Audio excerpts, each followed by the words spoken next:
Hey, welcome to the first episode of the Remarkable Regional Business Podcast. Today we're going to be talking to Craig Hunter.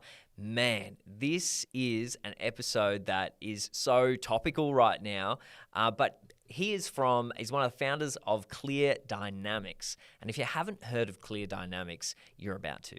They are an AI company, software development company, started and still based right here in Bendigo.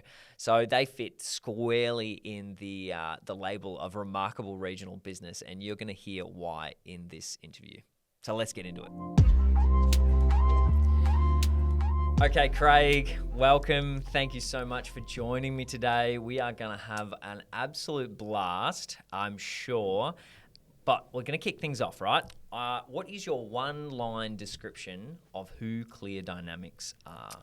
Well, firstly, Caleb, I'd like to thank you for inviting me on your podcast. It's a real privilege to be your guest. My pleasure. Clear Dynamics is Bendigo-based. We're an enterprise software provider. So we work with banks, utility companies, government, and we basically automate the software development lifecycle to enable them to transform their businesses from all their legacy systems and unify them into one platform, and we leverage artificial intelligence and machine learning to achieve that. Wowzers. How does a company like this exist in Bendigo? It is interesting.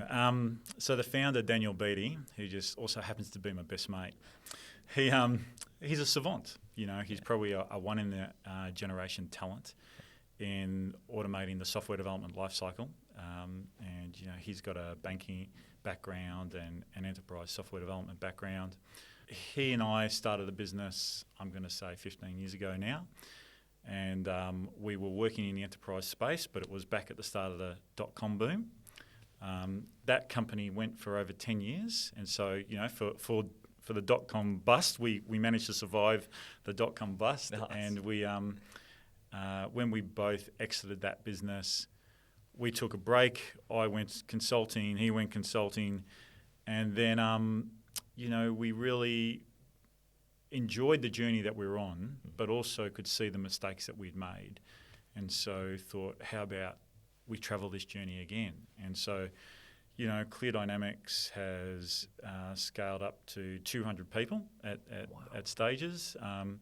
We have, you know, not just entered the utilities and banking and finance, but working with federal government and working with innovative telcos and utility companies that are doing something different and innovative. It's really quite exciting. Yeah. That is really exciting. So for those who aren't fully au fait software people, in really simple terms, break down the automating the life cycle.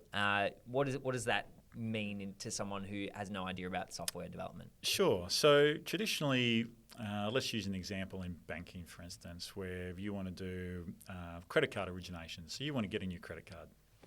So generally the application form that you'd fill out on a banking's website isn't actually done by the bank. They come to a vendor like us, and we actually build the forms and the workflows. Quite often there's automated credit checks that it does. It might even check things like your superannuation statement to make sure that the income that's been represented on your superannuation is the combination of all the income that's coming into the different bank accounts that you have, for instance, those sort of things. Yep. And then it would go potentially, it might be a happy path automation process flow, so a human being doesn't touch it. So we were one of the first vendors in Australia to provide our customers with a lights-out happy path credit card originations pathway, for instance. Right, so a whole process that doesn't require a person. Doesn't require touch. a human, yeah. Wow. Before that, basically every bank and finance company had an operations centre, call centre people. They would look at a copy of your application on their back end. They'd ask you a few questions. They'd go through it, you know, click a couple of boxes, fill out a couple of other forms, send it off to some other service providers, you know, digitally, get a response, and then provide you with a response. And so it was pretty expensive for the organisations to do that when you consider all the people involved. And so by automating that process, that enabled, you know, one of our customers I can think of, 25% to 30% of their applications are now completely lights out, hands off, no one touches it, all done through automation. Well, And so we built the platform to enable that. And then now they're actually also doing lights out for SADPath, for applications that they wouldn't move ahead with. right. So that now allows their operations staff to only have to deal with the grey area, the ones where we've got a little bit more information we need, we've got a question about your pay slip, or Yep. you know, we can see there's something on your credit report. Yep. We just want to ask you some questions about that. Yep. And what that enables their customer service staff to do is build a better relationship with potential new customers, Yeah. because they're able to take the time to do that, while at the same time that organisation's application volumes goes up. And so you can use that same analogy for pretty much anything, any industry, because most industries, whether it's a shopping cart, a retail, whether it's an energy company or a water company, or whether it's a government application process, or you can literally just extrapolate that out to all sorts of different industries and services. Wowzers. So, yeah, and that market is that for Clear Dynamics services and software is worldwide. Like that, you're not limited, obviously, by anything. Really. Correct. Yeah, that's so right. You have international customers that We are do. using your services. Yeah, we do. And we have staff working around the world. And it's really interesting to be able to see the way that our industry has changed, because we're able to utilise machine learning and automation. Traditionally, to build a platform like I just described is in the tens of millions of dollars. Yeah. They're really quite expensive platforms. And the reason for that is because you've got software developers writing code. Yeah. And, you know, the dirty secret of the human brain is if you've just got 25 complex values that you're trying to reconcile with another 25 complex values, talking to a neurologist, they'll tell you that using wetware, using the brain, it takes the exponential math of trying to reconcile that complexity is that you need a brain the size of the universe using every atom as a switching mechanism. Whoa. So it's neurologically impossible for us to do now, because these enterprise systems are more than 25 complex values you're trying to reconcile with integrity with another 25. It's hundreds of values. And so because that's now neurologically impossible to do, all software developers doing in these big enterprise systems are just making the best bad compromise. Yeah. You know? And even if they're a rocket scientist and they're incredibly intelligent, all it takes is to be kept up late by a screaming kid or a car alarm, and you come to work the next day, and we know if you're sleep deprived, it's the equivalent of being drunk. Yeah. And so Yep. they're operating heavy machinery virtually like they're under the influence. Yeah. And so we just really, as a business, just called out the elephant in the room. And we said, well, do you know what? Machines can reconcile with complexity infinite amount of complex values. Yeah. So how about we actually just use the machines to do the code development? And so we use code generation engines that automate the software development code, that automate the provisioning into the servers, that automate the test scripts, that automate the deployments, that automate the integration, automate the upgrades. Now, it's not that we don't still have developers, and it's not that we still don't have humans in our company. Yes. And, you know, the platform that we've developed is called AEOS. And so what that stands for is Augmented Intelligence Enterprise Operating System. And the key word there is augmented intelligence, where it's not just lights out software writing software. It's a human being being assisted and being augmented in the way that they are generating these enterprise software outcomes. And so therefore the amount of people that we require is exponentially less. And so, you know, while we were still developing this capability, we're a very large company, we had up to over 200 people, and as we have automated that process, the demand even for us as a company to have staff has reduced. Wow. And that we're going to start obviously seeing played out across many industries. Yeah. It's not that there still isn't a role for us to have software engineers, but the role that software engineers are going to play, not just in our company, but potentially more broadly across the industry, is that they're working in partnership and they're being augmented by a machine learning AI platform. Yep. Yeah. So this raises a whole lot of questions for people, and quite often what people do is go to the fear-based perspective and go, "Oh, I've seen Terminator. Yeah. Like machines are going to take over the world." We're going there already. Okay. But Yeah. we're going to unpack that. I'm going to ask you yeah. the question: how would you attack that? But the really you are creating just better tools, right? Correct. You know, it's no different than, it is very different, but it's no different than a different, simpler tool in the hand of someone to use. It just does a whole lot more and requires less people to operate it. Yeah. Is that right? And can do much more complex things. Yeah, heaps more complex. And you get a higher fidelity. Yep. You get, so, you know, we are, as a civilization, we are held hostage by technology debt. So the speed at which we can innovate is held back by humans that have been injected into the process where they're being asked to try to reconcile the complexity of all those different software systems and make them work together. And so the ability for us, the speed at which we can iterate and the speed at which we can innovate is constantly being held hostage to our own limited capacity to reconcile that complexity. Yep. So the tool as a sidecar to humans that we've built a company on is being able to enable the humans to reconcile that complexity so that they can innovate at a greater rate with a higher, greater fidelity. Yeah, it's from a business perspective, it's great. And from a person who is not coming at it with a fear perspective, it's also great, right?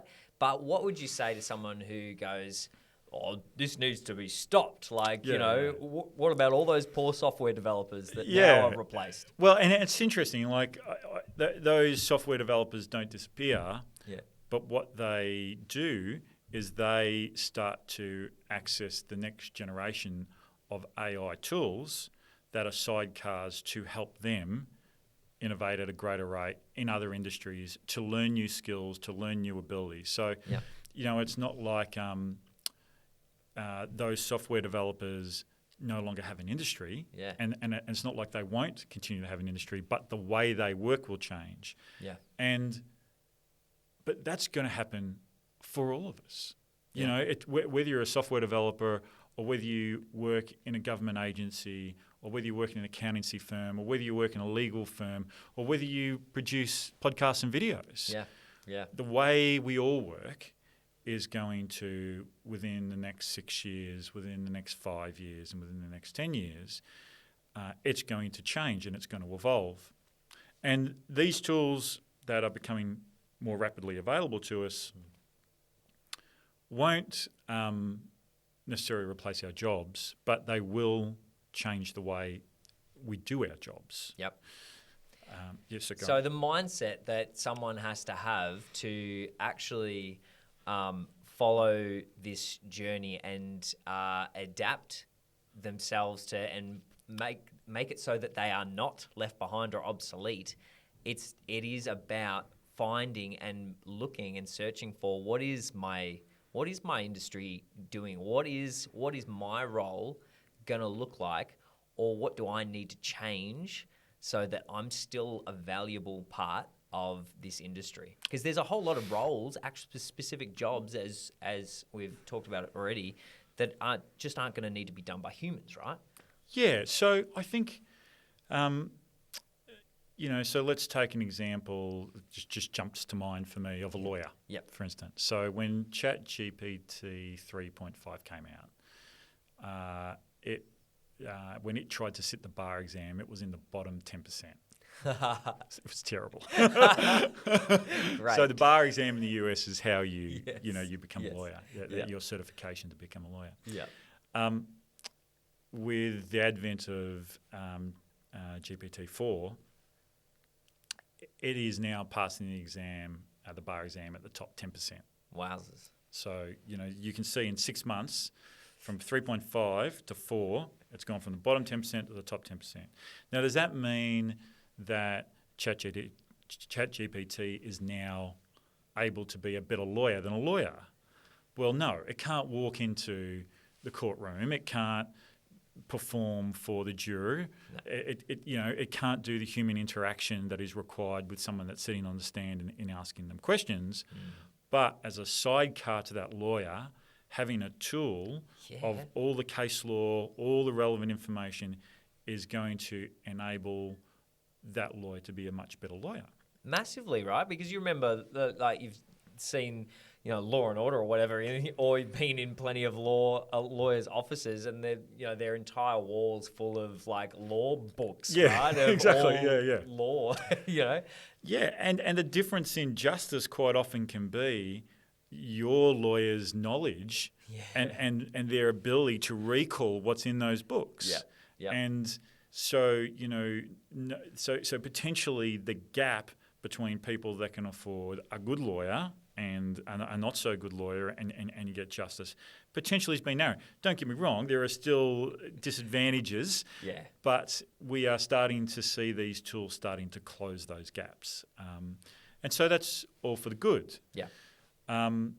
But of course there are perceived downsides as well that people feel a bit threatened by and it might trigger the grief cycle for some people when you talk about this sort of thing. You know? And so you can see that some people are in denial. AI is not going to affect my job. Well, I sort of say to people, well, tell me what your job is. And I literally can tell them within minutes, this is the way. You might not know that AI is affecting your job, but just as simple as something as using Bing and doing a Bing search, because now ChatGPT has been inserted into a Bing search. So you're actually using the tool just by searching in Bing. If you use video conferencing and Microsoft Teams very soon in the coming iterations will have automated transcripts, automated summaries of the video call.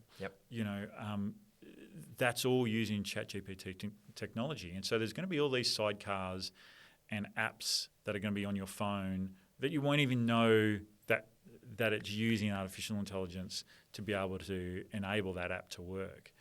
And that is then going to change the way people do things. And it's going to change the speed at which, particularly low volume, sort of bottom of the bell curve or bottom of the start of the bell curve information presentation is being done. If you're a content generator and you're just doing summaries of, high volume articles or movies or whatever that is coming out, a lot of those jobs are going to be, a lot of that work is going to be done by AI. Yeah.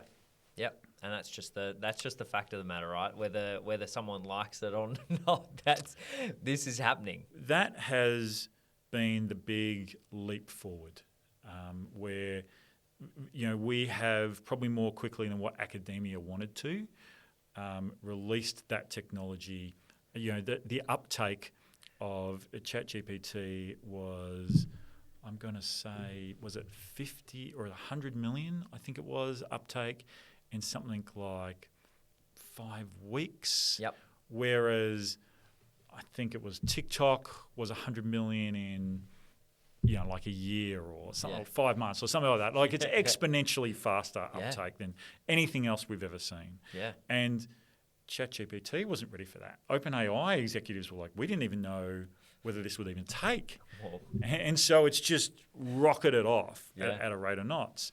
And there's a very interesting reason for that because, you think about what we're doing right now, this conversation we're doing right now, we're simulating. And in that simulation, we're talking about potential futures. We're talking about how you might use this tool effectively in your business, how you might use it in your own personal life. And we can get into all of that. But the simulation that we're doing is actually very low calorie. And I like to use this example that we, as a species, for millions and millions of years, all we ever did was build a better hand axe. And the reason that it took millions and millions of years just to build a better hand axe primarily was because it's very high calorie. So you think about what we used to do when we would send people to jail, we'd make them break rocks. It takes lots of energy. It takes lots of energy, lots of calories. And to simulate breaking rocks in a very certain way takes a lot of calories as well. And because we didn't have language, our ability to simulate how to break those rocks better, how to make that hand axe better, well, it was very expensive. Then when we cracked language, that new killer app took us 30,000 years till now to go from millions of years just creating one tool. We basically have one tool as a species to, in the last 30,000 years, having modern civilization and literally having our own space program. Because our ability to iterate is exponential. Now, with large language models and chat large language models, what we have inserted is another intelligence into that conversation that can reconcile the complexity at an exponential speed and with exponential accuracy compared to the average human. Yeah. I'm going to give people it just popped into my head, for anyone who's seen any of the Avengers or Marvel films, this is a comparison, right? The Time Stone from Doctor Strange. He is able to, in a matter of seconds, use the Time Stone to go into all the potential futures and live them out, and then come back and work out which one was the right path, right? He's iterating all these ideas. So I think we agreed to do science fiction at the end. But I'm accelerating. No, you're accelerating. We're simulating at a great rate of knots here. Okay. So, all right. So what you're talking about sounds crazy. We're nowhere near that. Literally in I think it was last week, Stanford University came out with a research paper where they were basically using a Sims, like a simulated universe or a simulated city with all these avatars in the city. Yep. And they plugged in the large language chat models to each one of these avatars and then just sent them on their way interacting with one another. Oh, man. I apologise to the listeners. We're in science fiction already. I love it. This is great. And so what happened is those avatars started relating to each other in ways that weren't pre-programmed and that they never expected. So one avatar decided, because in the large language model that Valentine's Day was coming up, decided to throw a Valentine's Day party and sent out invites to all the other avatars. But some of the avatars had other stuff going on. And so they declined the invitation. Now, going back to your Doctor Strange Time Stone analogy. Yeah. So now what we know is that these large language models are getting to know us really well. In fact, they are demonstrating the potential to know us in some cases better than we know ourselves and better than someone else knows us. Wow. And that is all stored in the memory of the chat that you've been interacting. Yeah. And so there is the opportunity for us to be able to then upload that knowledge of who we are into the avatar in the simulation. Now play this out in a business scenario. Yep. You're using a large language model in your business. You've got all the policies of your business that are the hard-coded responses. This is what we want the response to be in this sales situation, in this business development situation, in this delivery situation. And then there's just all the other organisational information that the large language model is accessing. Yeah. And you're interacting in your chat with other staff, but you're also interacting with the large language, the chatbot, backwards and forwards.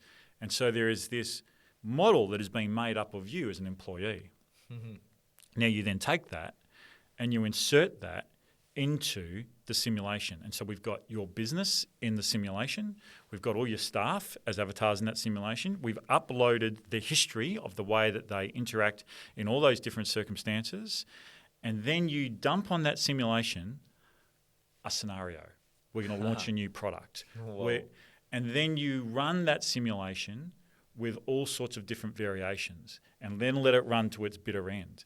And you can potentially see the Time Stone example where Doctor Strange is sitting there trying to work out how the end game is going to play out in millions of different scenarios. Yes. Literally within hours, that simulation has played out how that decision you've made about your business in 1,000 different ways with thousands or millions of different variables, and you can pick with obviously not 100% accuracy, but even if you're 75% accurate, how that's going to play out within your business. Imagine what that is doing to your ability to be able to, for your decision making in an organisation. Yep. Yeah, when we're talking about decision making, and I'm going to come back to another Marvel example. I love this science fiction talk; it's so much fun.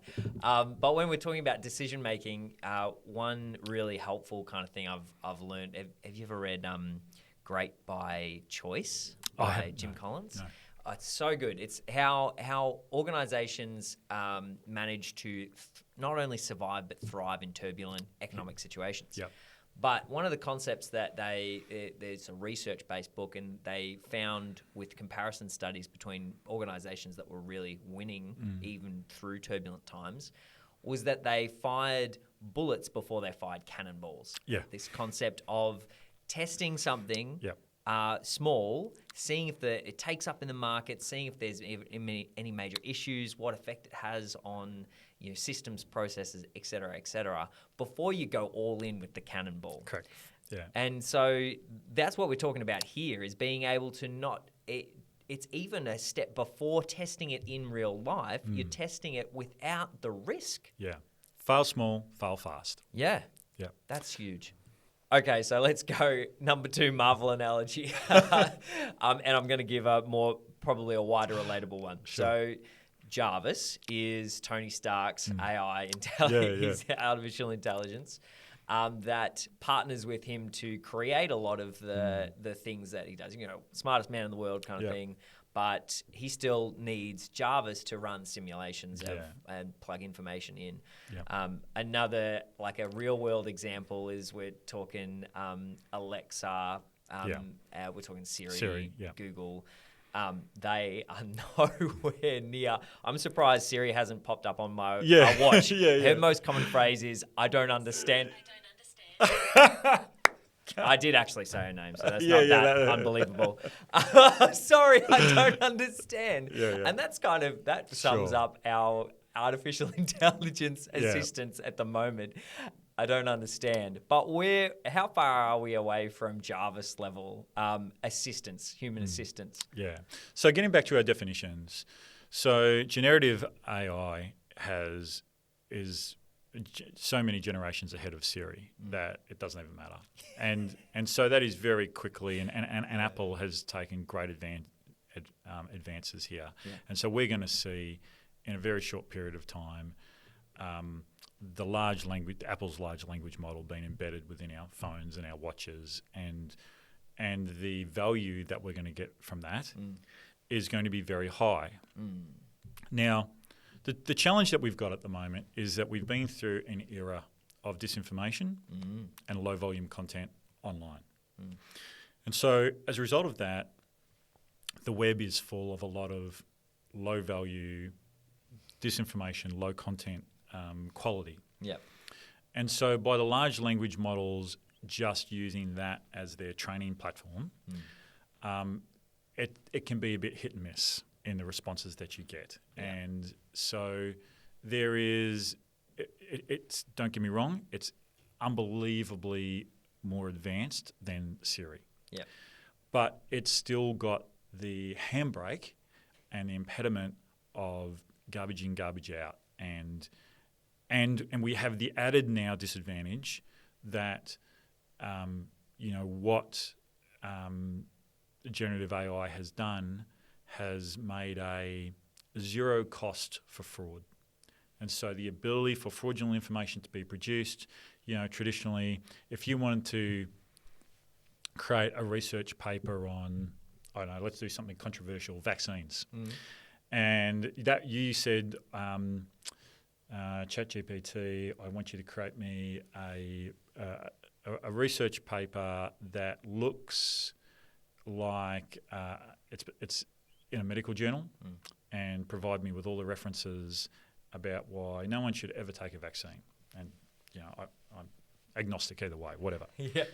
But the problem is that at almost zero cost, a large learning model could generate infinite amounts of those papers, thousands and thousands of them. Yeah. And there's probably, maybe only 100 people in the world, maybe a couple hundred people in the world that could demonstrate what's wrong with those papers and how that they're actually very inaccurate. And so the problem with that is that people that have got malign interests, their ability to create exponential and overwhelm the internet with disinformation, that is now available to them.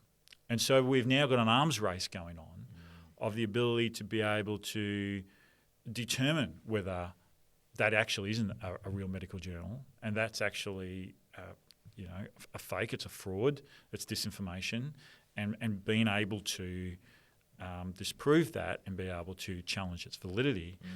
And so this arms race that we've now kicked off is going to become exponential. Oh yeah. And I can tell you some horror stories already. Yeah. Where people have been, their voice has been simulated to access other people's bank accounts and all these different sorts of scenarios. Very accessible. So don't get me wrong. I'm not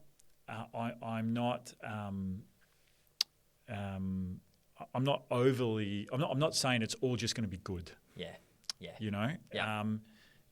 It's going to be messy. Yeah.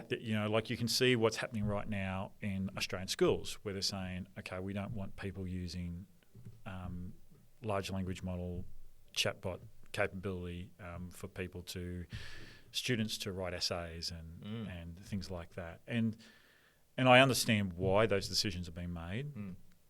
Like I can actually remember, I'm old enough to remember walking into, a maths exam. You're not allowed to take a calculator with you. Or you're even not even allowed to bring a calculator into a classroom, a maths class. Yep. Now, of course, we all do. All students do now. Yeah. And I think we're probably going to wind up somewhere along that line because we all understand that a calculator is a tool that's just on our phone now. It's with us everywhere we go. Yep. And large language models already, ChatGPT has released an app. And in fact, I think there's now like about 150 apps in the App Store. Now, don't get me wrong, they're ugly, they're hard to use, but it's just going to be time. It's just time, and they're going to start iterating, and we're going to be using them in our everyday life in business, and they are going to be assisting us in business. So then, of course, it's going to make sense for educators and schools to start training students how to use these tools because they are going to need to use them in business. Yeah. And that's one of the big challenges education has had across a lot of different areas, that industry often is far more advanced and way ahead of what the education sector is that is training students to enter into that industry. So there's that gap of how fast they can adapt to meet what industry and business is demanding of people within it. That's something that that educators and education institutions can switch their paradigm thinking on, is how do we not resist the development and utilization of these tools, but how can we use those tools to make us faster at bringing students up to speed to where they need to be? Yeah, and it's, like we have had to train students how to be able to perceive what is disinformation. We are now, the spin-off of that is that we're now having to talk about, well, what is a fact? So ask the punter on the street, how do you define what is a fact? Yeah. And only because I've got a science teaching background, I can just rattle off the top of my head, peer-reviewed, independent, longitudinal study, average result of those study, and it being replicable. Yep. So that's a fact. The reason why the lights are working in this studio, this microphone works, the reason why the heating works and your laptop works and the building doesn't fall down on our heads is because of the scientific model. Yep. But the scientific model doesn't tell us the way the world is. It tells us the way the world is not. And it is the same with AI. We are saying I'm not a futurist. I'm not saying this is the way the world is going to be, Yeah. because we actually have no idea. Yeah. But I can tell you the way the world is not going to be. That very soon, if not now, a majority of people are not going to be typing on keyboards. That the voice recognition technology is getting so high that within the next 12 months, it'll just be so much easier just to talk into your phone or talk into your laptop, and the text will be generated. Yep. Now, is that a good thing or a bad thing? Losing the ability to write for our species? Arguments for both sides. Yeah. And so then that's got a blast radius back into our educational institutions. What does that actually mean? And so I think these are the most important issue is, though, that going back to our simulation conversation, that we are doing the simulating. We are having the conversation. So I think the importance of what you and I are doing right now, why it is so critical, is because when we come to the so-called decision-making moment about, do we enable AI capability within an AI apps and tools within the classroom or not? Do I, in my business, use the artificial intelligence apps to assist me in my accounting firm or my legal firm or my software firm, my startup or whatever? By having this conversation enables us to be better prepared to make useful choices. If we're not having the conversation and we don't have the information, then the chances that we respond out of fear, fight, flight is much higher, because that's our brain's superpower. That's that defensive mechanism. It got us off the savannah and into the supermarket. Yeah. The hominids that heard a rustle in the bush and thought that could be a fluffy little bunny rabbit, well, they were all eaten. And all the ones that assumed that could be a saber-toothed tiger and ran for their lives, well, they're us. But we have now flown the evolutionary coop of the usefulness of assuming it's always a saber-toothed tiger and assuming that AI is here to eat us. So by having the conversation and engaging our prefrontal cortex and our executive decision-making skills enables us to be preloaded and to be pre-armed so that we're able to make useful, healthy decisions for our personal life and for our business. And well, that's forward. a good place to bring it, to start to land this plane and to bring it back to reality, current reality, even though we're talking about current reality.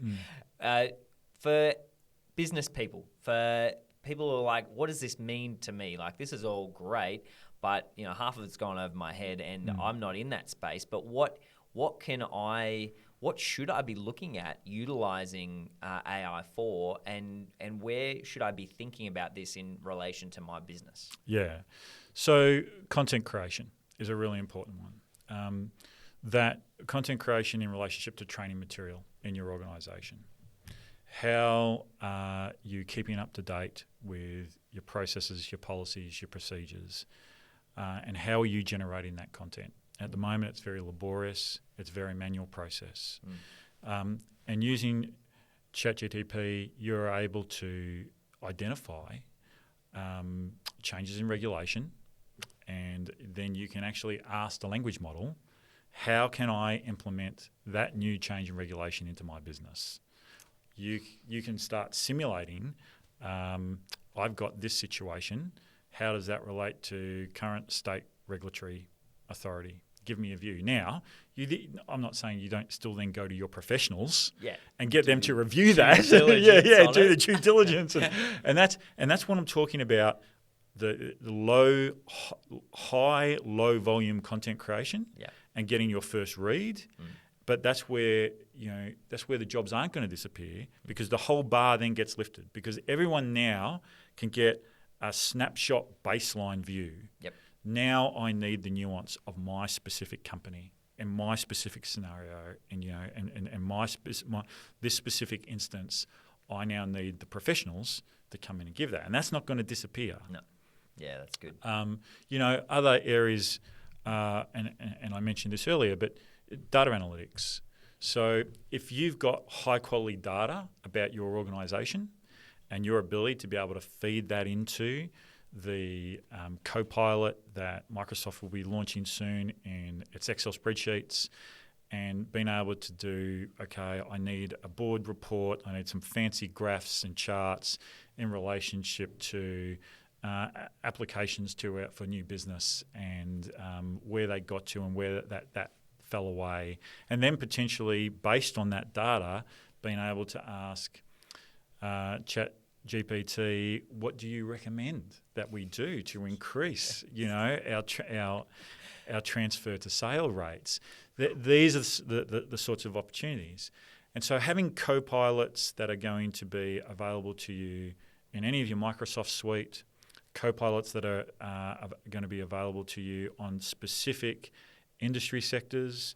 Just to give you a medical example, so AlphaFold by DeepMind was folding proteins. So basically we had been able to identify about 200,000 protein structures, and then AlphaFold came along and increased that by 2,000 times. So now there's 200 million protein structures that we've now been able to identify. Now, what is that going to mean for cancer treatment and all sorts of advances in medicine? So those having high quality data can be, and feeding that into the model can be absolutely transformative, and potentially, particularly if you're in niche boutique businesses that are dealing with high levels of data, and that helps you make decisions. I can think of a couple of data companies that I'm aware of that, I want to go talk to them now and go, what are you thinking? Like, what are you doing about this? Because that is literally data analytics. That's just going to be blown wide open with what's possible. Absolutely, yeah. That's phenomenal. All right, so bringing it back to Clear Dynamics. Yeah. What is the future? Like, where's Clear Dynamics at now? And with the humongous uptake in awareness and understanding of AI, does that affect Clear Dynamics as a company? Absolutely. And where is it going? So the Overton window has moved. So historically, I would talk to someone about, we do enterprise software and we leverage AI to be able to deliver those outcomes, and we automate software. And we just go over people's heads and they'll be like, I don't even know what you're talking about, or I don't believe it. Sure you are. Yeah, whatever. Yeah, Bendigo company. I don't think so. And now, the answer, to that statement is, of course you are. Yeah, that's absolutely that's what you should be doing. Yeah.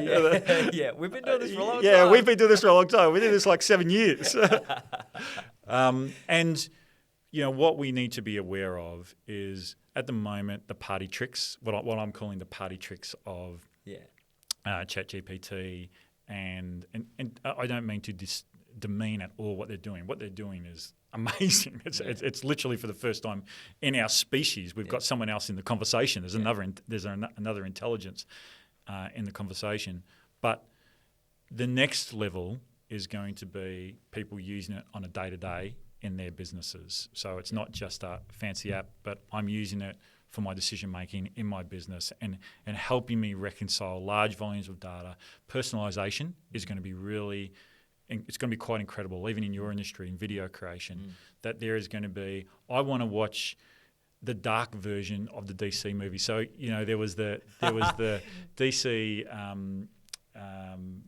superhero movie, and then the original producer who had to drop out, director who had to drop out, came back and did his version of that movie. But it was a dark version of it.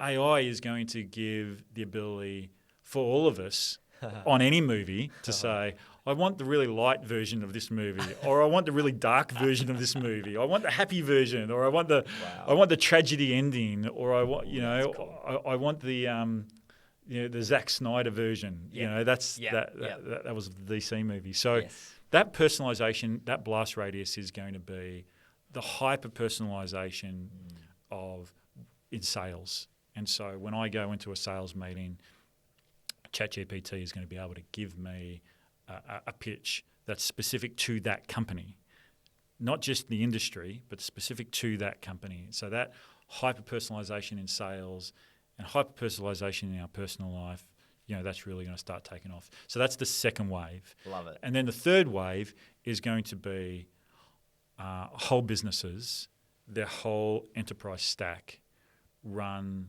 from a unified platform that is AI enabled to augment and automate every step that automation and augmentation can be done in that industry. And that's the industry that Clear Dynamics is already playing in that space. Wow. Yeah, that's a few steps ahead already, right? You're playing 4D chess here. Yeah. We, and think about that. And we're a company in Bendigo in Victoria, Yes. and we're already playing that space. So you can imagine what Google's doing and DeepMind's doing and OpenAI's doing and Facebook's doing. They're I love on that it. journey as well. I love that personalisation because landing it in a video space, like I had a tool that one of my guys was playing around with. I recorded myself saying a greeting to someone, right? Yeah. Hi, leave a space. I've been looking at your stuff on LinkedIn. I love what you do at leave a space. And we brought that into this tool, and it made a really accurate voice print of my voice. Yeah. But the unfortunate thing was it couldn't do an Australian accent yet. Yeah. So it was like the hard A's, mate. They can't do the hard A's. It was like, hi, Grant. Yeah. But it was crazy. But you can see that's not far away. Not far away at all. And like you said, between ChatGPT 3.5 and 4, from the lowest 10% of the bar exam to the top 10 in 6 months. Exactly. That same tool is going to be, in less than that time, is going to be able to, it'll be me. I'll be able to just record me once, and then I don't have to record me anymore. And the need for the studio, and all those sorts of things. Yeah. Once you've recorded once, goes away, and you can then just do as many iterations, potentially with as many different accents, in as many different languages, right? Yeah. And so you can see that for creativity, the ability for movie making and training videos for your business. Yeah. All these sorts of things, they just start moving ahead at a rate of knots that is exponential, and it being up to date and in real time. Yeah. As the policy gets changed in the model, in the large, so at the moment we've got these large learning models that are internet wide. Yep. But very soon we're going to have business blades, learning module business blades. So it's going to be the learning module for your business. And then potentially it's going to be your own personal learning, large learning module, large language module, for just your personal life. Wow. So you can see that the ability to be able to personalize is going to become exponential. That is crazy. All right, Craig, so wrapping this up, thank you so much for coming and having just a blast talking about possibilities, where we're at, where Clear Dynamics is at. I just love the fact that Clear Dynamics, a Bendigo company, has just been taking strides behind the scenes of something that is really blown up into the public sphere and is leading the way in a few things. And I think that is just the coolest thing ever. You really have started a remarkable regional business. So thank you so much for coming on the podcast, and I can't wait for our next chat. Yeah, I'm the same, Caleb. I just had a great time. Awesome. We should do a Friday night cocktails version. Yeah, let's do that. I love it. We'll set a little computer up and get ChatGPT in on it as well. Exactly. All right. Thank you, my friend. Good on you, mate. Thanks again. I hope you enjoyed that interview No, I'm just joking. Now, this is actually me. That will be relevant to you if you've watched the full episode. We had a great time talking to Craig in that episode, and I had lots of fun. I hope you did as well. If you want to hear more of our podcast, maybe you've just started on the journey and you found this content somewhere and you were like, man, I want to hear more about remarkable regional businesses and understand who's around me, then go to hebronfilms.com/podcast.